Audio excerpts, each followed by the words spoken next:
Presentation will provide an overview of goals and objectives, including other considerations for the Northwest Area Study, RFP. My name is Gabby Lawler. I'm a Senior Transportation Planner at Campo and will be the project manager overseeing the Northwest Area Study. So listed here is an overview of what I will cover in the following slides, such as the purpose and objectives of the study, highlights from the RFP, the process for consultant selection, and the schedule for the RFP and study. To provide some context, the study will cover the northwest area of Campo, which roughly aligns with the southern half of Granville County, small portions of northern Wake, and western Franklin County, and municipalities that will be included are Creedmoor, Butner, Stem, and Oxford.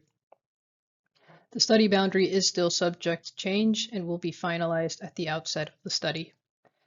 The northern boundary, as of now, roughly aligns with US 158, the southern boundary with NC 98. To the western edge is the Granville County western boundary, and on the eastern side, it reaches to US 1 corridor. Moving on to the purpose of the Northwest Area Study. On the left side, you see elements that are more unique to this particular area study, such as the evaluation and documentation of water resource and land management considerations, which will help inform and be in the backdrop of the development of recommendations, both for land use and transportation. We'll also evaluate watershed, water supply capacity, and other environmental regulatory considerations, which will be critical to understanding what constraints there are and where they are. And that will help inform the capacity for the type of development and the density appropriate for the study area. It is not anticipated that this will include surveying work. We'll also be looking to establish the long-term vision for development patterns with study stakeholders and the public. Some other elements that are more commonly included in Campo area studies are to establish a long-term vision for the multimodal transportation network in the study area and developing an implementation strategy ranging from short-term to mid-term recommendations to aid in the implementation of a long-term vision. Highlighting some objectives from the RFP that will be particularly vital for this area study effort. Land use and multimodal recommendations in response to an agreed upon land use vision for the study area. This will build on prior plans and locally adopted land use and transportation planning efforts, some of which are called out on page 7 of the RFP. Development of recommendations that establish or enhance the transportation system, and that includes key transportation corridors, pedestrian and bicycle facilities, rail and freight corridors, and also transit and also an evaluation of potential transit needs and a high-level exploration of appropriate transit services to meet mobility needs in the area.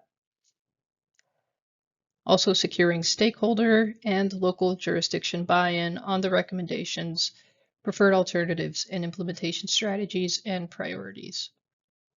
There will need to be a thoughtful and creative approach to help facilitate stakeholder engagement and collaboration tailored to the study phases that are called out in the RFP.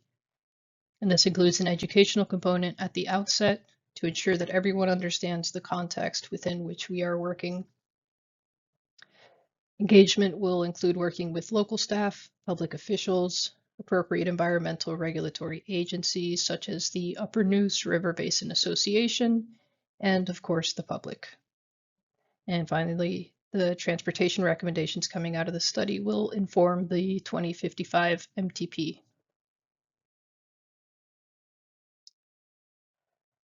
The sections that are required in proposals and that we will be looking for are general experience, so including past collaborations among team members and project-specific experience, the proposed approach, having a clear approach that achieves multiple project goals and the proposed timeline, including deliverables and meetings, references, anything that is relevant from over the past 5 years, looking at the project team, resumes for key team members, and an outline of project-specific work experience, and an organizational chart. General information, profile of the firm, and description of current projects, including any additional information that the firm feels would be useful during the evaluation process. And then finally, vendor IDs, which are required for NCDOT and the town of Cary. They must be included in the proposal, although I do want to note that for subconsultants, while they are also required to be registered vendors with NCDOT, they do not necessarily have to have a vendor ID with the town of Cary. So moving on to other RFP highlights, there is a 20-page cover limit, but the cover page will not count towards a 20-page limit if it is included. The budget for this study is $290,000, $40,000 of which will be allocated in FY25 and the remaining $250,000 in FY26. Proposals that are submitted should only include work that can be completed within this budget. And submissions should be made electronically via email.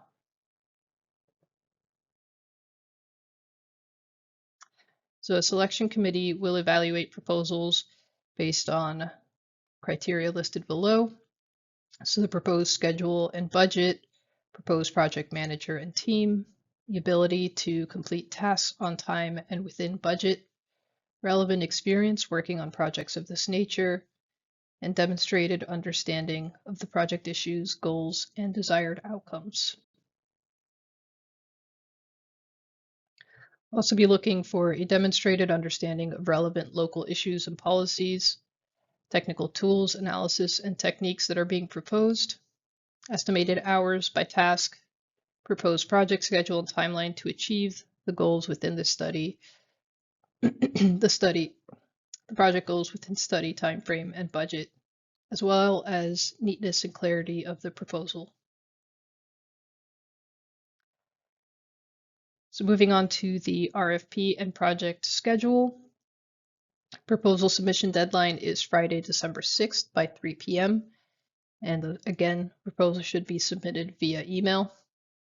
If any candidate interviews are necessary, those will be conducted from December 16th through the 18th, with the anticipated selection of the consultant by December 18th. Contract negotiations through the remainder of December and in January, and the anticipated notice to proceed is in February 2025.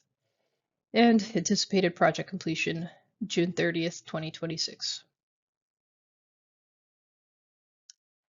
So again, submissions should be made via email to myself at gabby.lawler@campo-nc.us.